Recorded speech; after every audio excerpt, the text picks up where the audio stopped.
Welcome into Duval Daily, presented by GenJag.com. I'm Jordan Lugo. Thanks so much for tuning in here on Friday, April 12th.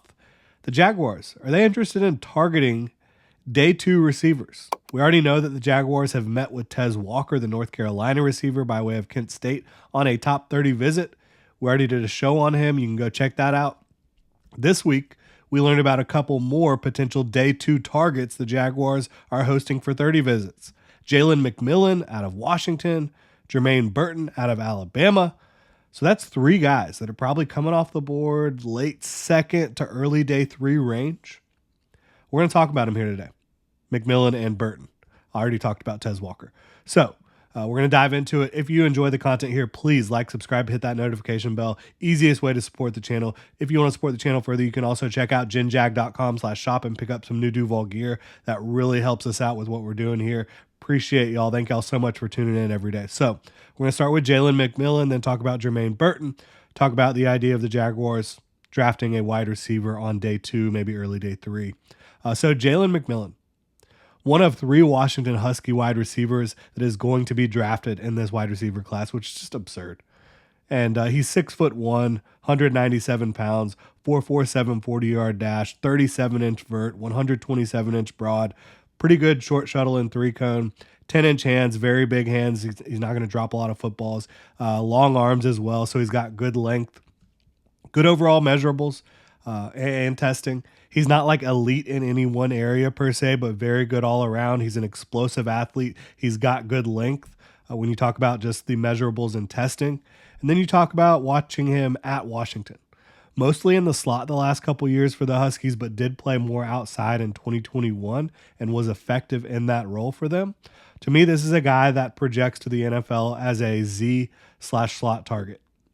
As a Z off the ball, move him around the formation, also line him up in the slot, which means I do think he's a fit for the Jaguars' current offense. You know, you have Gabe Davis at X, Christian Kirk in the slot, Evan Ingram somewhere, Jaylen McMillan somewhere else as well. So I think that his skill set could fit right into what the Jaguars need.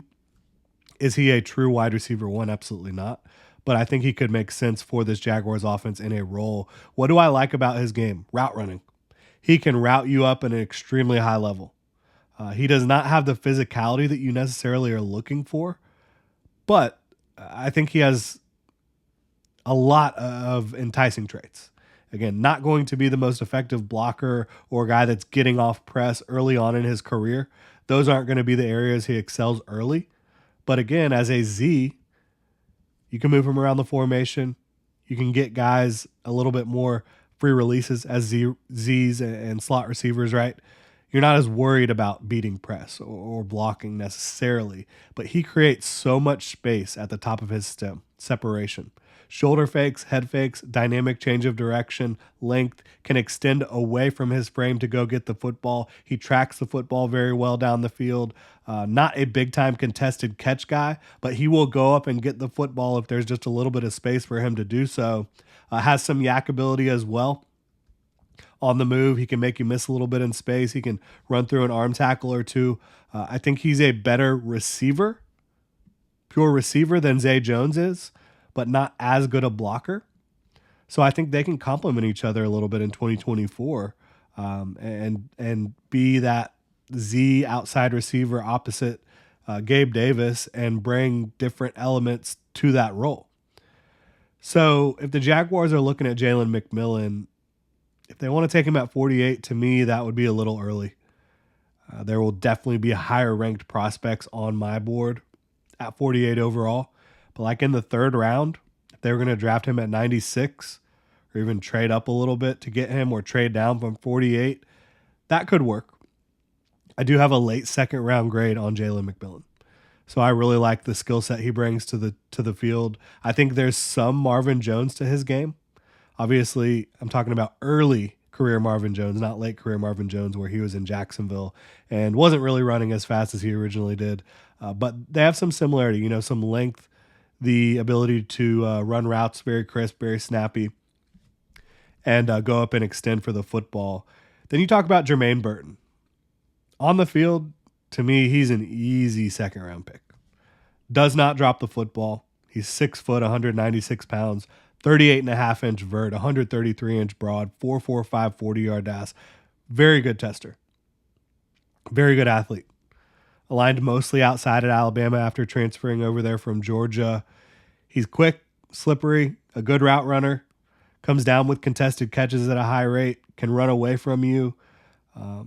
On tape, to me, he's a good NFL wide receiver too. But off the field stuff, punched a female fan after a game, comes off as a bit of a head case.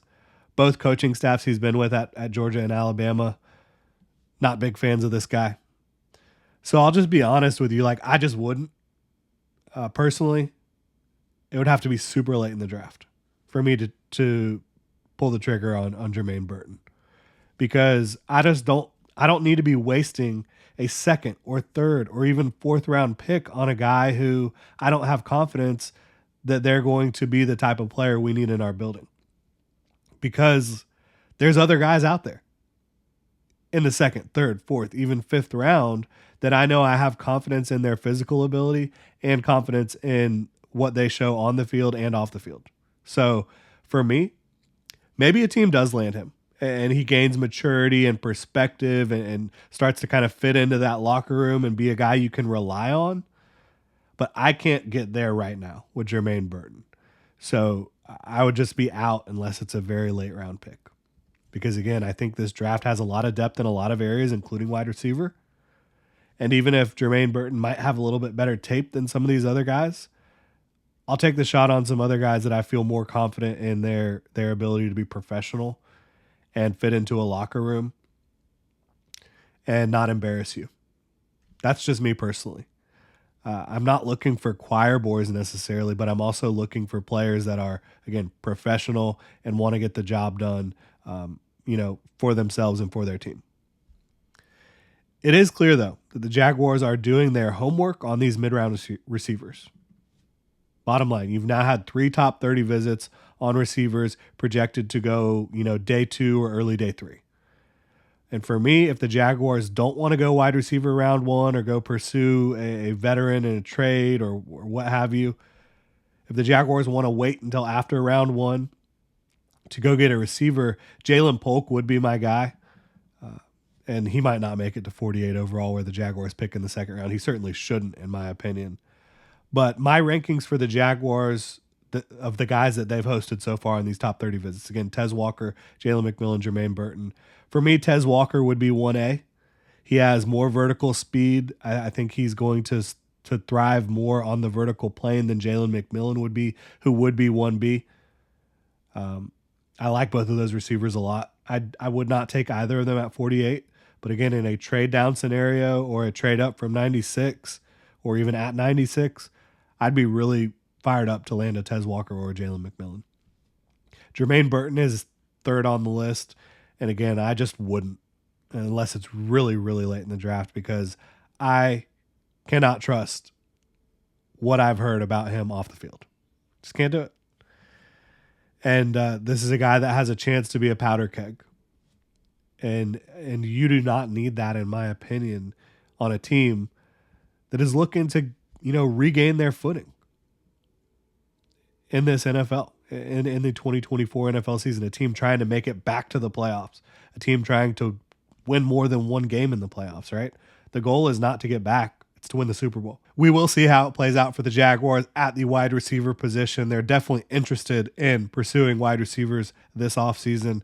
Again, thank you so much for tuning in. If you enjoy the content, please like, subscribe, hit that notification bell. You can also check out ginjag.com/shop. Pick up some new Duval gear if you want to support the channel even further. Y'all have a good one.